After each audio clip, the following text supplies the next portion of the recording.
Jira jirtu kabajamtoota daawwattootaa fi hordoftoota Gammadaa Show torban kanaa nageenyi badhaadhaa jajjaboo isiniin jenna. Gammadaa Show kan torban kanaa eegalee jira.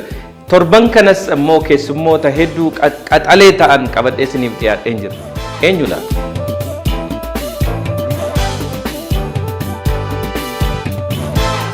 Egaan kabajamtoota daawwattoota keenya daawwattoonni keenya fedhii fi akkasumas immoo gaaffii nuuf dhiyeessan maraaf deebisuudhaaf jecha keessummoota gosa adda addaa bakka isaan jiranii barbaanne torbaniin isiniif dhiyeessaa jiraachaa turuun keenya ni yaadatama. Maarree torban kanas ammoo keessummoota addaa lama qabadhee isiniif dhiyaadhee jira sagantaa koo guyyaa har'aa kanarratti. Keessummoonni koo har'aa kun dargaggoota baay'ee jajjaboo fi ol adeemoo hojiiwwan garaa irratti bobba'anii jiran. Kun gama kalaqa aartii, tiyaatirii fi fiilmii Oromoo irratti nama waan gurguddaa hojjechaa jiru tokko akkasumas immoo dargaggoo baay'ee jaba yeroo ammaa kana teknooloojii irratti bobba'uudhaan diroonii mataasaa uummatee yeroo ammaa kana moo'icha adda addaa argatee immoo sadarkaa biyyaatti nama beekamee jiru tokkoon qabadhee isiniif dhiyaadhee jira. Keessummaan keenya jalqabaa ammoo Kachuu jedhama. Torbanoota darban kana keessa tiyaatira mata dureensaa Seedaa Mutaa jedhamu. Tiyaatira hedduu bareedaa ta'e isiniif qabatee jira. Kachuun eenyu laata? Maal hojjeta? Waliin kan laallu ta'a. Oh, dhufeera. Baga nagaan dhufte. Baga nagaan dhufte. Nama na dhaga'u miti kan guyyaa har'aa dhufee. Na of kolchaan isinii jedha daawwattoota koo maal akka ta'eef naan galle anumaa fi kopheen namaa maalummaa fi eenyummaa nama sanaa akka himu beektu garuu hin beektan. Maalummaafu kopheen namaa eenyummaa namaadhaas maalummaa namaadhaas. Argitu mee kophee kanaa garamitti jallate? Bitaatti miti? Eeyyeen bitaadha. Abbaan kophee kanaas bitaadha. Basaastuu mandara keenya. Nama haftee warra olii irraa argachuuf jecha waan hin uumamne uumee odeessaa oolu wayiiti. Namoonni akkasii osoo mandara keenya keessa jiranuu mandara keenyaaf hin darbaa jechuun waan hin yaadamnedha. Jiru namoonni akkasii namoonni xannacha biyyatti ta'an yookaan isaan hin darbu yookaan namaan dabarsan namoota ani mannaan ardaan hin margin jedhan akkasiitu gufuu nutti ta'e. Inumaa abbaan kophee kanaa oduu qofa mitiidhaan kan mandara walii irra olii geessu. Tole.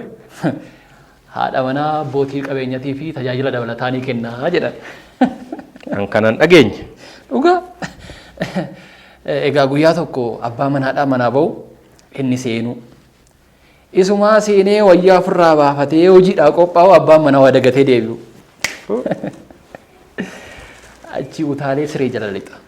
Achi jala taa'ee axxissoon itti dhufee yoo maal jedhe gaariidha. Hatti minyaawu. Miyaau jedheera. Kachuu baga nagaan dhufte. Gammi baga nagaan eegi. Baay'ee waan dhufteef gammanneerra. Baga nagaan eegi gammi. Egaa anis waa'ee kophee irratti gaafa ilaaltu abbaa kophee kana waan beeku natti fakkaata. Kopheen namaa eenyummaa namaa sirriitti hima. Kopheen namaa eenyummaa namaa sirriitti hima. Anis yeroo tokko qoosaa wayii tokko dhaga'een ture. Namichatu jedhanii. Hiriyaan koo Turku jedhamu abbayyaan waan kanan dhagaa jedhee yaada. Hiyyeessi lakkoofsan qabdu jedhee jedhan. Maal jennaani namichatu rakkate Ameerikaatti rakkate namni hiriyaansaa tokko daandiin kufeerraa kaasee bakka wayii kennee fi uffata kennee fi yoo jedhu lakkoofsi kophee kee meeqaa jedhee gaafatee jedhan.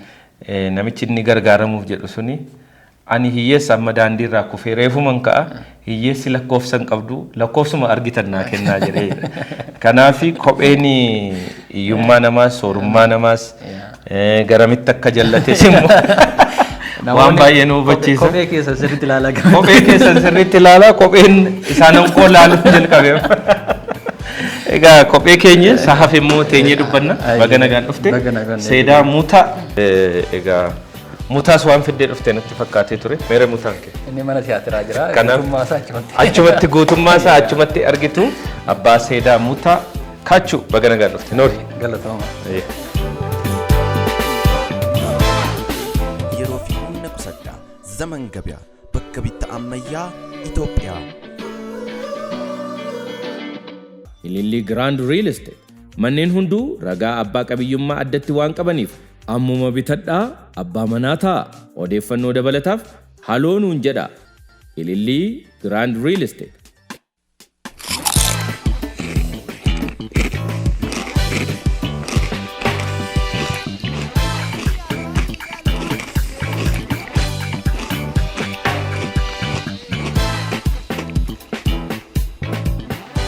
Kachu bagana gan dhufte. Bagana gan. Sir. Akka biloona keessa. Staging keenya kun inta amma tiyaatiraaf moo dhiphaadha? Staging tiyaatiraaf kan kanaaf ta'u yoo jenne nima ta'a. Stage keenya tuuffachaa jira daawwattoota keenya inni nama tiyaatiraati kanaaf warri tiyaatiraa akka jedhu miti stage bal'aa barbaachisa. Stage sanarra akka fedhe deemee garmaamee taphatee jedhu kanaaf egaa hin bal'isna yeroo gara fuulduraatti tiyaatiriifis akka toluu danda'utti kaachuu maqaan kee kaachuudha moo maali? Fiiguu jechuudha moo maal jechuudha kaachuu? Kaachuun fiiguu jechuudha iddoo biraatti moo waan biraatidha maa isa gaarii. Maqaan koo guutumillee Yidnaqaachoo Warquun jedhama. Oh Yidnaqaachoo Warquu. Oh Yidnaqaachoo Warquutu kaachuu dhufe. Kaachuu. Oh akkamittiin dhufe? Akkatti harkisanii. Akkamittiin dhufe waan Yidneefaa jedhu miti silaa nama maqaan isaa Yidnaqaachoo jedhamu. Ka'umsa akkamiseeti? Yidnaqaachoo inni jedhu dhumni isaa W'dha miti Ingiliffaan na barreeffama. Yaa. Yidnaqaachoo isa kaachoo isa jedhu. Kaachoo. Harkisaniituma fidanii dhufuun garuu fidaniituma maqaa afaan Oromoo sii gochuudhaafis ta'uu danda'a. Garuu atamma kamiin prefer gochaa jirta kaachuu moo Yidnaqaachoo? Yidnaqaachoo namni aniyyuu har'an dhagee maqaa kee kaachuudha. Maqaan Facebook kee kaachuudha. Hiriyoonni kee kaachuu siin jedhu. Aniyyuu yeroo tokko kan koo ta'uu nan dagadha. Yidnaqaachoo gaafa jedhani eenyudhaan jedhu. Galagaltee nama ilaalta. Garuu isas hin jibbu abbaan koo gaafa naaf baasu kubbaa miilaa hin jaalata waan ta'eef Yidnaqaachoo isarraadha kan inni. Yidnaqaachoo gaazexessaa ture miti? Yidnaqaachoo Tasammaa. Isarraa dhufe waan ta'eef ija sana hin jaaladha garuu amma garuu kaachuun ni jedhu natti bareeda natti fakkaata. Kanaaf maqaa steejii keessu akka ta'e itti fufuu barbaadda jechuudha. Kaachuun isumaan itti fakkaata. Kaachuu dandeessaa fiiguu? Ofiif nan kaadha. Biyyaaf kaachuu hin dandeessu. Biyyaaf immoo jalqabaa irraa itti fufnee ilaalla. Egaa kaachuun nama tiyaatiraati. Nama aartiiti. Aartii kana daa'imummaatti eegalte moo erguma guddattee waan eegalte wayiiti laata? Namoonni baay'een gara aartiitti gaafa seenaa ijoollummaa koraa na waamte jedhu. Aartiin ganamuma na waamte jedhu. Ankollee evidensiis qaba natti fakkaate gaafa. Ganama waamamuu koofi. Yoo dhugaa. Qophii durii TV irratti abdii borii jedhu kan daa'immanii jira ture. Achirratti qophii sanarratti naan mana barumsaa oolmaa daa'immanii mugaritti faradhu. Diraamaa irratti hojjenne diraamaan sun darbee ture 97 naannoo akkasii natti fakkaata. Okay. 97 ijoollee turteeti. Hin fakkaatu. Nuun yuunivarsiitii seenuudhaaf dhannoo ifachaa turre. Evidensiin jira waan ta'eef waan mormisiisu. Innaa sana achirraa kaasidha kan dhufe. Achi boodas manneen barumsaa irratti gumiiwwan garaagaraa keessatti hojjechaa dhufne yuunivarsiitiittis immoo tiyaatii kaleertidha kan ani baradhe. Achis baanee ogummaadhuma kana keessadha amma ammatti kanan jiru. Ijoollummaadhuma irra na waamtee danda'ani. Akka warra kaanii sobee ijoollummaadhaan na waamte jedhu anas egaa ijoollummaadhumaan na waamte aartii gaazexeessummaas ta'uu danda'a. Sababii isaanis akkuma kee daa'imummaa kanatti diraamaa hojjechaan ture, walaloo dhiyeessaan ture, sagantaa geggeessaan ture, miinii miidiyaa keessan ture. So wanti ijoollummaadhaan nama keessatti hafu guddina namaa keessatti erga guddattes nama biraan hafu.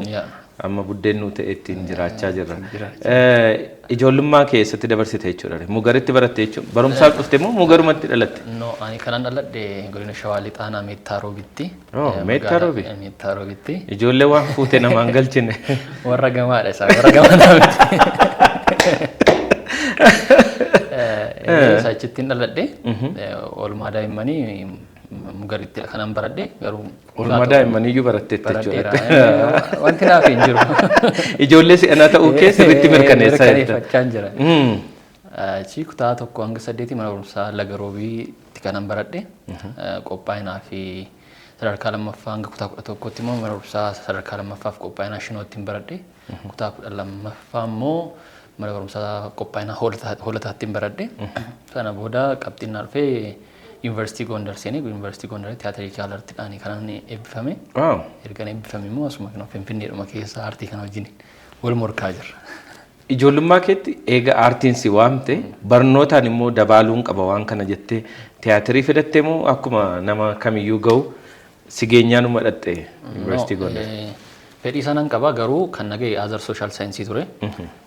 Akka carraa mana barumsaan itti Yuunivarsiitiin seene Tiyaatirikaal Artiin qaba ture waan ta'eef barattoonni Tiyaatirikaal Artii saangee baay'een isaanii barachuudhaaf fedha isaan qabanii jijjiirachuu barbaadu. Ani immoo saayikooloojii nagee ture. Akka carraa beeksisni gaafa ba'u dorgommiidhaan kanan gara Tiyaatirikaal Artiitti deebi'ee seene. Fedhii koos waan tureef gammachuu guddaadhaan garas deebi'ee baradhee waan ture jalqaba Azar Social Science keessa saayikooloojii ture kanan nagee. Dorgommiidhaan gara Yuunivarsiitii Finfinneettis yeroo baay'ee muummeen tiyaatiraa callisee nama ga'u ijoollee baay'ee fedhii qabantu dorgomanii maal ta'anii gara sana galu. Egaa gara tiyaatirii barachuutti eega dhuftee tiyaatirii ergasii jaallatte moo isuma dura jaalaluma qabdu sana hammam immoo barumsa kanaan cimsachuun kee na gargaareera jettaayi? Akkuma siin jedhe ijoollummaa irraa kaasee wanta kana gumii keessattis sagantaalee garaagaraa irrattis hojjechaadha kan dhufne kanan guddadhe sana duras barreeffamoota garaagaraa barreessaas jaalala isaa waan qabuuf mana charchii keessattis wantoota san hojjechaadha kanan guddadhe garuu gaafa yuunivarsiitii seenu tootaalii isaan beekurraa addadha saayinsii isaa gaafa barachaa dhufu irra deebi'ee wantoota barreesse gaafa yaadu ilaalu si kolfisiisu amma barumsa isaa barachaa deemtu amma dubbisaa deemtu amma baraa deemtu wantichi bal'achaa guddachaa dhufa waan ta'eef garaagarummaa sirriitti qaba hubannaan tiyaatiraaf qabus jaalalleen tiyaatiraaf qabus immoo moor akka dabaluun taasisee naani fildii kana baradhu jechuudha. Eega barattee xumurtee gara Finfinnee dhuftee ati egaa biyyuma keetii Daarektii gara Gondar dhatte Finfinnee baay'ee waan beektu natti hin fakkaatu. Laandiskeeppii tiyaatirii Finfinnee keessa jiru, tiyaatirii Oromoo keessa jirus waan beektu natti hin fakkaatu. Gaafa dhuftu naan eegaru akkas expect gootee turte. Tiyaatirii baay'ee faa Finfinnee faa jira faa afaan Oromootiin mana tiyaatiraa kanattis achittis waan jiru sitti fakkaatee ture? Sooshaal miidiyaa waan jiruuf wantoota jiran hin argina. Ergasii sinaan yuunivarsiitii seenees immoo ganna innaan deebi'as carraas turuu nan qaban ture. So tiyaatiroota afaan Amaariffaatiin hojjetaman baay'ee isaanii ilaaluudhaan carraa argadheera. Waan si ajaa'ibu amma yuunivarsiitii keessa turetti tiyaatira afaan Oromoo nama mudateen beeku gaafa dhufa tarii innaan yuunivarsiitii jiru akka carraa tiyaatiroota agarsiifamanidha. Akkuma beektu immoo tiyaatira afaan Oromoo al tokko al lama caalaan agarsiifama jechuun akka carraa guyyaa sanarra argamte malee argattu. So carraa sana ilaaluun qabaanneen ture garuu tiyaatiroota biroo tiyaatiroota afaan Amaariffaa ilaaluudhaaf carraa argadheera. Isa malees immoo mana barumsaatiinis immoo tiriippiin hin jiraata darbee waggaa sadaffaa irratti I think manneen tiyaatiraa irra naan dhufne ekspiriyaansii manneen tiyaatiroota irra jiru fudhanneerra. Gama keenyaan akka hanqinni bal'aan jiru obviously barsiisonni nu barsiisanis barsiisonni aartii Oromoo keessa jiranis achi Gondar kan barsiisan turaniiru waan ta'eef isaan irraas waan jiru hin argina garuu fedhiidhuma waan qabuuf boor oolee bulee wanti sun hin sirrata kan jedhudha fedhii sanaan gara fuulduraatti ani qaama seenaa sana keessa tokko nan taadha waan jedhu sanaan dhufe malee information isa sirriitti kan qaba akka haalli isaa rakkisaa ta'e odeessi sirriitti akka rakkisaa ta'e kallattii baay'eedhaan istiraagilii akka erga dhuftee as geesse abdiin kutanne wanni kun waan hojjetamuu danda'u faa miti maaltu na cinqee yoon daldale faanaa wayyaa jette. Dhugaa dubbachuudhaaf yeroo tokko nan yaada garuu hojii biraa waan hojjechuu danda'u natti hin fakkaatu. Sana ala bahee hojii biraa waan hojjechuu danda'u natti hin fakkaatu malee wantoonni abdii nama kutachiisan baay'eetu jiru. Garuu ani yeroo baay'ee akka carraa akaadaamii Abbaalaataattis nan barsiisa waan ta'eef ijoollees nan barsiisu nuti lafa duwwaa irra jirran jedhaan lafa duwwaa sanarratti waan xiqqoo hojjenne maqaa keenya kaawwannee hin darbina. Iddoo garuu fakkeenyaaf aartiiwwan biroo guddatan keessa gaafa seentu wanta miraakil ta'e hojjette baata malee already wanti sun hojjetamuu hin dandeessu. Kanaafuu asumatti waan jiru chaalenjii gochaatuma deemna kan jedhuudhaan abdii kuteen kutu yeroo tokko nan yaada malee abdii irraan kutu. Ergasiis chaalenjoota garaagaraa keessa darbaa ammas wantoota xiqqoo yaalaa jirra gara fuulduraatti garuu abdiin numan qaba waan gaariin akka hin dhufu nan amana. Seedaa Muta tiyaatira kee jalqabaati kan barreessisii piroodiis kan godhe jalqaba immoo gara jalqabaallee taatoon iyyuu nama biraa ture amma immoo ofiis hojjechuu jalqabdee jirta. Nama baay'eetu hin jiru jettee tiyaatira nama tokko qofaatiin hojjetamu nu eegalte moo? Maali istaayilii kanaan akkamittiin jalqabaaf dhufuu yaadde? Dhugaa dubbachuudhaaf baay'inaan tokkoffaa hojii kana gaafa hojjennu ammoo namni baay'achaa deemu chaalenjiin baay'achaa deema. Sanadha ka'umsi keenya kan ture. Lammaffaan immoo tiyaatira afaan Oromoo keessatti wanta haaraa maaf hin yaallu kan jedhu tokkodha kan nu kakaase. Dhugaa dubbachuudhaaf akkasumatti yaada qofaan qaban ture barreessuudhaafis yaada hin qabu ture. Haa ta'u tiyaatira kanarratti yeroo jalqabaaf hojjete bakkalcha. Ilaa dhalatu bakkuma turte sanatti deebi'i du'a lammataa nan ajjeesini ajaan kun ajaa kan biraa na yaadachiisa bakka kanatti fincaa'uun norkaadhaa kan jettu kan agartu anumatu naa gamnaan hin kaasee maxxanse. Baay'ee cimaadha. Isatu akka hojjennuuf na kakaasaa ture kan barreessuun na kakaasaa ture. Jabina isaatiinis immoo kan tiyaatirri kun gara isteejitti kan hojjetame. Aartii afaan Oromoo keessatti tiyaatirri nam-tokkee kan hojjetamee hin beeku waan ta'eef maaliif wanta seenaadhaaf ta'u tokkoon hojjennu kan jedhu naani kan hojjenne tiyaatira bareedaa hojjenneerra jedhee yaada. Eebbisaas galma tiyaatira biyyoolessaattidha kan inni ture. Amma immoo isattaan irratti immoo taatoo biraatiin jijjiiraa taatota baay'ee ittiin baasna jedheetiin ani abdadha. Ka'umsi koo sanadha bakka wanta haaraa tokko hojjechuu kan jedhudha.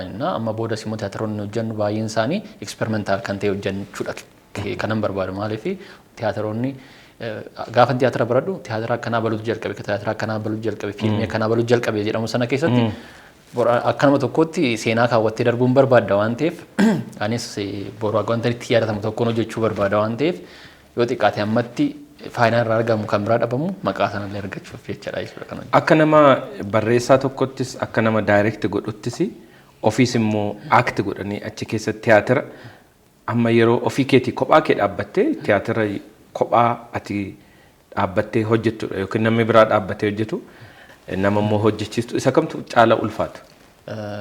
Dhugaa dubbachuudhaaf lachansaa hin ulfaata garuu tiyaatirri nam-tokkee kun tiyaatiroota kaan caala hin ulfaata. Sababni ulfaachuu isaas immoo maadha yoo jette nama tokko sa'aatii tokkoof waan ta'e ilaaluun nuffisiisadha. So barreeffamuma keerraa kaastee namni akka hin nuffineef barreeffama keerraan hojjetta sana booda immoo bilookiingii irratti daayirektiingiidhaan isin hojjetta. So baay'ee ulfaatadha.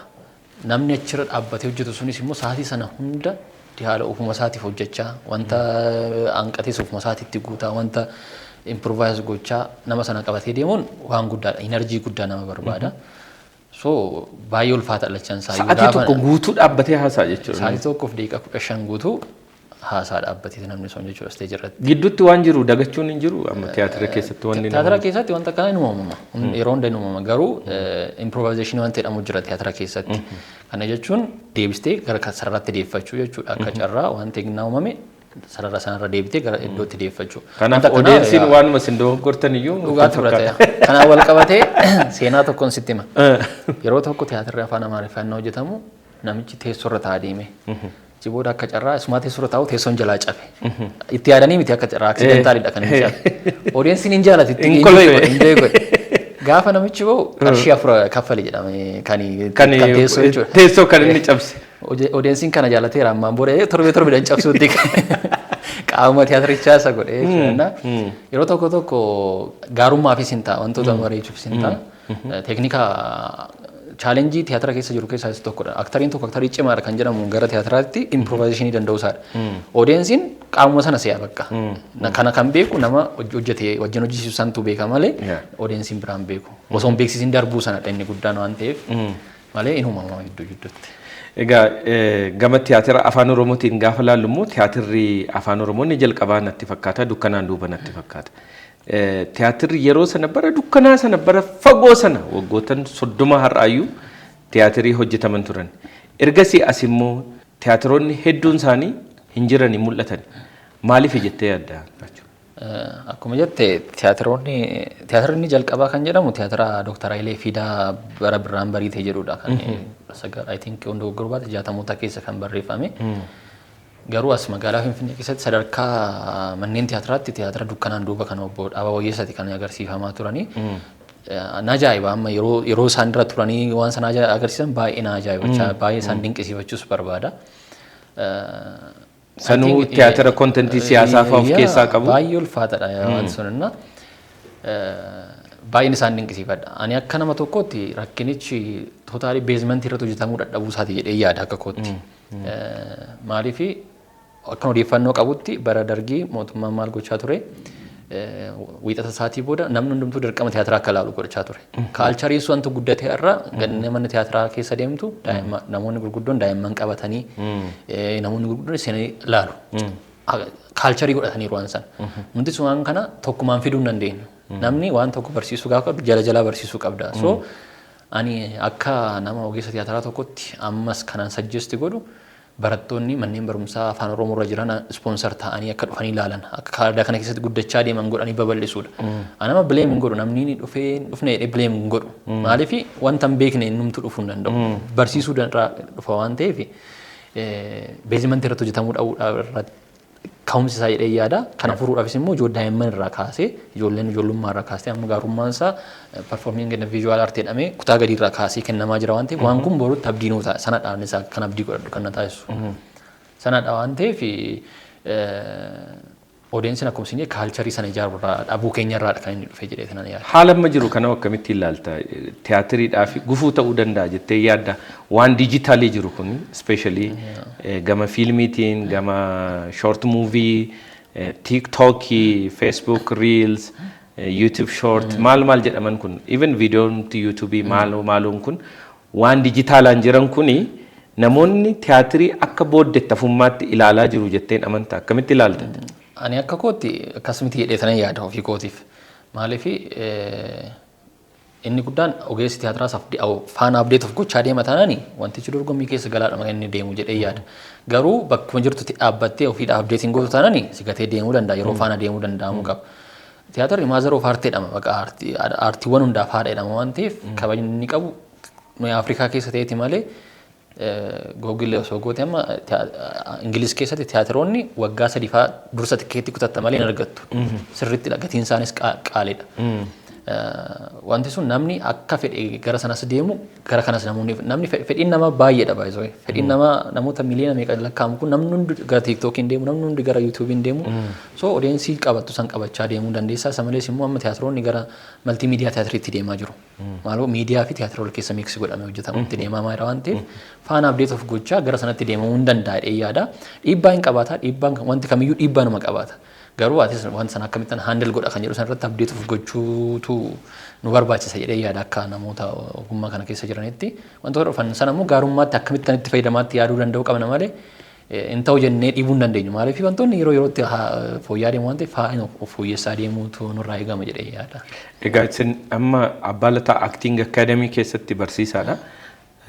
Kaayyoon Abbaa Lataa Acting Academy sun inni guddaan immoo barattoota tiyaatirii Oromoo keessatti bor bakka bu'uu danda'an fiilmii Oromoo keessatti hojjechuu danda'an ijoollee hedduu achi keessatti oomishuudhaaf egaa leencoo wajjinis kanaan dura gaaffiif deebii taasifne kan inni nutti hime akkamitti ilaalta Abbaa Lataa Acting Academy'n kaayyoo uumameef sana milkeessaa jira gara fuulduraatti immoo ni milkeessaa barattoota keenya immoo hanganatti barsiifneerra bakka kana gahuu dandeenya jettee waan yaaddu jira. Kana sirriitti itti amana. Barattootas gaafa barsiisu maalan jedhaani gaaffiiwwan deebi'uu qaban aartii Oromoo keessatti deebi'uu qaban 10 jiraatan manni barumsaa kun tokko jedhee tanan bareetti hima. Maaliif aktiingiidhaaf namoota baasaa jiru. Seedaa mutaan kunis bu'aadhuma akaadaamii kanaati. Akaadaamii Taatummaa Abbaa Lataati piroodiis kan godhe kan immoo hojjetes immoo bakkalchaa fixumaatee achumatti baratee kan bahe ammas achitti kan barsiisaa jirudha. So bu'aadhuma sanaadha argaa hafteen immoo production manageridha. So achuma keessadha kan dhufe fiilmii Abbaa Malkaa hojjenneerra. So wanta qabatamaa tokko itti hojjechaa jirra jechuudha. Achuma keessatti namoonni immoo alaa dhufanii immoo fayyadamanis immoo akkasuma sana immoo babal'achaa deemu jechuudha. Maaliif gaaffii tokko gaafa deebiste yoo xiqqaate gaaffii kana dhiiste gaaffii biraa deebisuutti ceeta waan ta'eef amma gama aktaroota kan gama taatotaatiin namoota baay'ee baasaa jirra jedhee yaada. Ijoollee baay'eenis immoo gara hojiitti sesseenaa jiru jedheetan amana. Kunis bu'aadhuma akaadaamii Taatummaa Abbaa Lataa keessaa waan ta'eef jijjiirama guddaa sirriitti fedhee yaada. Ammas akkuma beektu OBN irratti siitkoomiin waan baraa jedhamus darbaa jira barattootuma keenyan kan hojjetamu. So ijoollee barsiisuu qofa hin taane gara hojiittis baasaadha kan jiru. Egaa akkuma jalqaba jette inni jalqaba odeensii gaarii ijaarrachuu danda'udha. Itti dhama'ee warri aartii hojjetu kun hojjechuun qofti faayidaa qaba jedhee namanu gaafa isin waan tokko itti dhamaatanii hojjettan nama sin laalu immoo sin barbaachisa. Sadarkaa oodeensiin akka guddatuufoo tarii yeroo baay'ee namni keenya baay'een hojjetu yookiin kan keenya hin ta'u waan jedhu sammuu keenya keessatti amansiisne TV show bahu namni keenya maal hojjeta tiyaatirii bahu namni keenya fiilmii keenya bahu namni keenya jechoota jedhaman kana akkamittiin cabsuu dandeenya oodeensi immoo akkamittiin amansiisuu dandeenya dhuguma immoo waan gaarii hojjechaa jirra maalii wajjiniin nu madaalsistanii akkas jettu isa jedhus immoo waan kaastu yoo qabaatte. Dhugaa dubbachuudhaaf yoo hojjetamedha baay'ee namni lamas namni sadees gaafa laalu kaalcharii tiyaatiraa keessatti seenaa tiyaatiraa keessa gaafa laaltu isteejii tokko irratti qarshiin baay'ee itti fayyadatamee namni tokko yeroo itti laalifaa jiraata. Kanaafuu oodeensi akkuma isin jedhe namni hin barbaada baay'ee barbaaduu dhiisee miti yeroo yeroodhaan fakkeenyaaf torbee kana siimi jechuu dhiisee laaluu dhiisuu dandeessi torbee dhufu namni tokko laaluu danda'a. Namumayyuu irra deddeebiitu barsiisa baay'ee ridandansiitu nama tokko ofitti harkisaa deema. Oodeensi mayyuu kan fidu jechuudha. Tiyaatirri kun maal waan ta'eef amma ammatti kan waltajjii irraa bu'uu didee wanti sun harkisa. Tiyaatirri The Mousetrap jedhamu tokko biyya Ingiliziitti waggaa 73 isaati amma isteejii irra kan jiru. Waggaa 73. Jenereeshiniin baay'een itti jijjiirama. Itti jijjiirame hanga ammaatti namoota naannoo 28 oltu irratti ol jijjiiree hojjete tiyaatira kan. Tiyaatirri kun amma kan ilaalamu istoorii isaaf jecha miti. Atumtuu amma osoo biyya Ingiliz deemte tiyaatirri kun waggaa 73 ilaalame kun maaluma jettee ilaaluudhaaf hin seenta jechuudha. So kanaafuu nuti amma aartii Oromoo keessatti tiyaatirri waltajjii tokko caala darbeen ilaalamu jedhama miti. Waltajjii meejja tokko lama immoo haa hojjennu. Sana booda maal ta'a tiyaatirri kun akkamitti humna maal waan ta'eef jedhee namni maal ta'a sana keessadha wanti sun kan deebi'aa dhufu jedhee tanan amana akkasiin jedhee immoo irra caalaa garuu jenereeshinii irratti ijoollee irratti hojjechuudhaan tiyaatira daa'immanii hojjechuudhaan ijoolleen haayiskuul irra jiran akka tiyaatiroota ilaalaniif haala mijeessuudhaan haala sanaan gara kana fiduu hin danda'ama. Chaalenjii biyyuma kanas tiyaatirriin afaan Amaariffaan hojjetame waggaa baay'ee lakkoofsaa jiru. Tiyaatirri Baabiloon Basaalom jedhamu naannoo waggaa 17 agarsiifame. Waggaa 17 naannoo tiyaatira agarsiifamee jira. So namoonni baay'een tiyaatira kanas tiyaatirichis baay'ee gaariidha garuu tiyaatiricha seenaa isaa caala akkuma amma siin jedhe maal waan ta'eef umurii kana hunda kan jiru santu nama harkisa waan ta'eef chaalenjii salphaatti miti kan dhufu waan tokko hojii tokkoon miti kan of madaallu. Maaliif gammadaa sho'arra kan ga'e isteejii jalqabaa qofa hojjetee fiidbaakii namoota guyyaa jalqabaa ilaalaniitiin silaa har'a hin ga'u miti. Darbitee gaafa hin ta'ettu namni maal ta'a? Edaa namichi kun bakka waan ta'e waan qabuuf jedhee kana eegu waan ta'eef irra darbinee hojjechuun gaafata jedhee yaada akka kootti. Amma immoo carraa gaarii argattanii jirtu Yehuub Daarii waliin tiyaatira gaarii tokko daayireekti gochaa akkati jirtuu fi akkati eegaltan mee waan tiyaatira sana carraa kanaan tiyaatira akkamiiti tiyaatira yeroo jalqabaatiif afaan Oromootiin Agar Fiqiris piroodiis godheedha jedhamaa jira. Mee tiyaatirri sun maal fakkaata nama meeqammoo of keessaa qaba maal yaadaa jirtu? Tiyaatira amma hojjechaa jiru mata dureen isaa 8 jedhama. Tiyaatirri kun Yehuub Daarii kan barreesse manneen bulchiinsa manneen tiyaatira Finfinneetiin yeroo jalqabaaf tiyaatira afaan Oromoo piroodiis ta'aa jirudha. Tiyaatirri kun tiyaatira aadaa duudhaa Oromoo irratti xiyyeeffatee hojjetamuu fi sirna siinqee irratti kan xiyyeeffatudha. Siinqeen humna ishiin sooshaal laayifii keessatti qabdu kan agarsiisudha. Tiyaatira kanarratti artistoota buleeyyii jajjaboo fi artistoota haaraa ijoollee haaraatu kan irratti hirmaachaa jiru. Kanneen akka Abbabach Ajjamaa fa'aa, Humneechaa Saffaa fa'aa, Yashii Raggaasaa fa'aa dabalatee artistoota gurguddoo naannoo nama 14-15tti dhiyaatan artistoota gurguddoo irratti hirmaatu. Walumaa gala garuu tiyaatirri kun naannoo nama 50tti kan dhiyaatan kan of keessatti qabatudha tiyaatirri kuni. Tiyaatirri kun kan hojjetamee naa dhumatuuf kan agarsiifamu mana tiyaatira Agar Fiqiriittidha kan agarsiifamu. Manni tiyaatira Agar Fiqirii waggaa 90ffaa isaa kabajaa jira bara kana. Amma waggaa kana hunda hojjetu keessatti tiyaatira afaan Oromoo yeroo jalqabaaf seenuu kana dura tiyaatirri afaan Oromoo seenee agarsiifamee beeka garuu ofii isaaniitiin piroodiis kan godhan hin qaban kan jalqabaadha tiyaatirri kun jechuudha. Sanadha carraa kanas immoo kan amma mijeessaa jiru manneen tiyaatiraa Finfinnee keessatti argamu hunda keessattuu afaan Oromootiin tiyaatiroon hojjetamuu qaba jedhee mootummaas carraa kana banaa jira waan ta'eef egaa ogeessonni gama kanaan jirru immoo itti fayyadamuu qabna jedhee yaada carraa nuuf ofiidhaaf uumamachuu qabnu iyyuu erga nuuf uumame immoo waan sanatti fayyadamnee baasuu danda'uu qabna jedhee yaada kun jalqabbii gaariidha jedhee yaada kan manneen tiyaatiraatiin wanti kun dhufuunsa sappoortiin duuba jira taanaan waan gaariin hojjetame jedhee yaada. Egaa ati barreessaadha akkuma sila jennee hin barreessitaa ofii keetis immoo taatoo taatee ni hirmaatta. Kitaaba walaloo tokkos immoo barreessiteettaa jedhan. Kitaabni sun yoom barreeffamte maal jedhamte kitaabni kee? Kitaabichi suni 2019 kan inni maxxanfame barataa yuunivarsiitii waggaa lammaffaa ta'ee natti fakkaata. Yaalii bara hedduu jedha kitaabichi. Kitaaba walaloodha. Yaalii bara hedduu. Yaalii bara hedduu hawwii waggaa dheeraa. Ija kootiin argee hunduu milkaa'eera jedha kitaabittiidhuma sana hawwii koo ture waan ta'eef akkuma sila si kaasi miinii miidiyaa keessatti wantoota yaaluu sana baasnee. Kanaaf tiyaatira barachuutu sana fide jechuudha. Waan sana guddiseenna kitaaba sana maxxansee ture bara sana. Kitaabaan baay'eetti boonu miti yaa akkuma si amma guddachaa deemtu wanti darbee duu garuu jalqabbii gaariidha wantoota baay'eedhaaf ka'umsa naaf ta'eera kitaabni suni. Aartii keessa ogummaa aartii keessa jiran hunduma isaayyuu hin sassatta mitiree wantoota akkasii keessa seentu so sanarraa ka'ee kan barreeffamedha. Walaloo Seedaamutaa tiyaatira Seedaamutaa keessa jiru tokko siin jedha tiyaatiricha irratti tokkotu maal jedha namicha kophee hodhuun in darba jabaadhaa abbaa abba jedha. Achi booda maal jedha inni in darba jettee na jajjabeessuu jabaadhu jettee na mileessuu jibbeetanii miti beeka akka darbu. Beeka akka taruu garuu sodaan koo waan tokko kan namni naaf hin hubanne in darbaa otoo eeguu akkan hin dabarreedha. Walaloo lamaan tokko achi keessa jiran keessaa isa kanatu irra fooyya'aadha sana keessa si yaa egaa Seedaamutaa akkuma tamma jette jalqaba bakkalcha ture kan hojjete ammasitti hojjete gara fuulduraatti nama biraatu hojjeta jechaa jirta.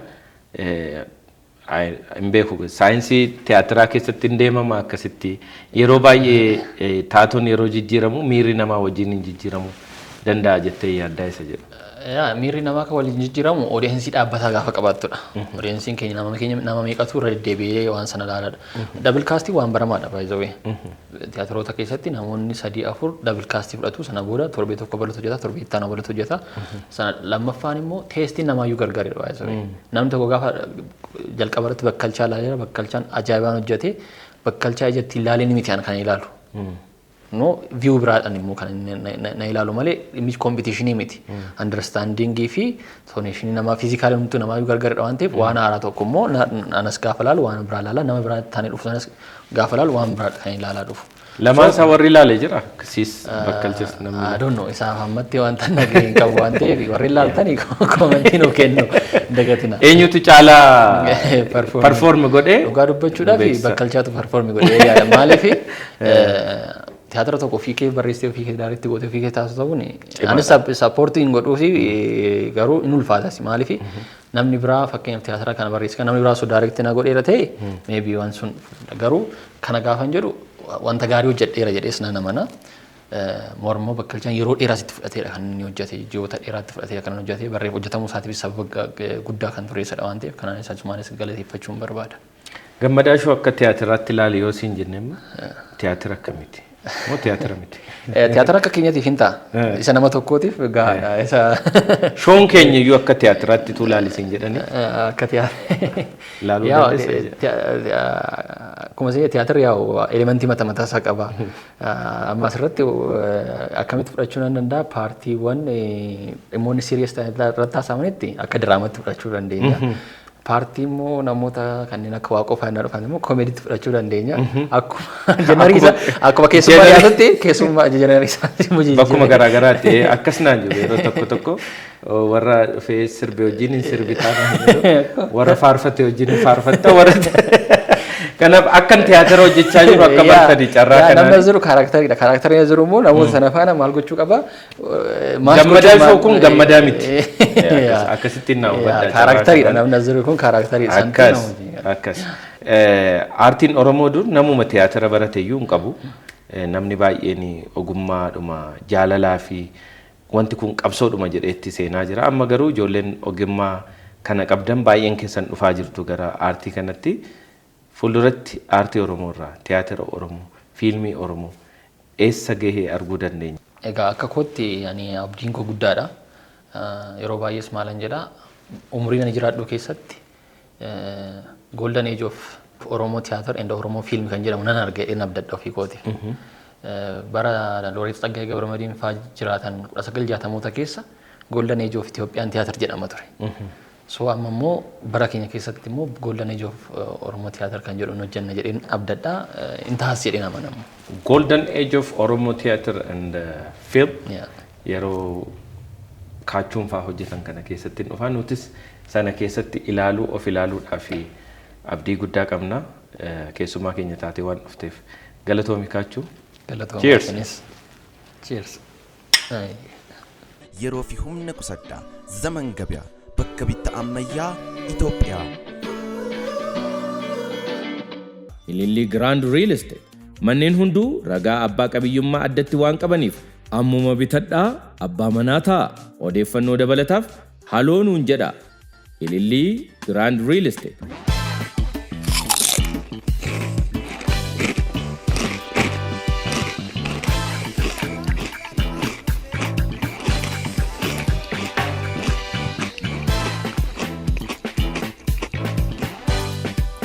Egaan kabajamtoota daawwattoota keenya turtiin baay'ee bareedaa akkasumas barsiisaa ta'e gama tiyaatiriin jiru kaachuu waliin turtii bareedaa taasifnee jirra.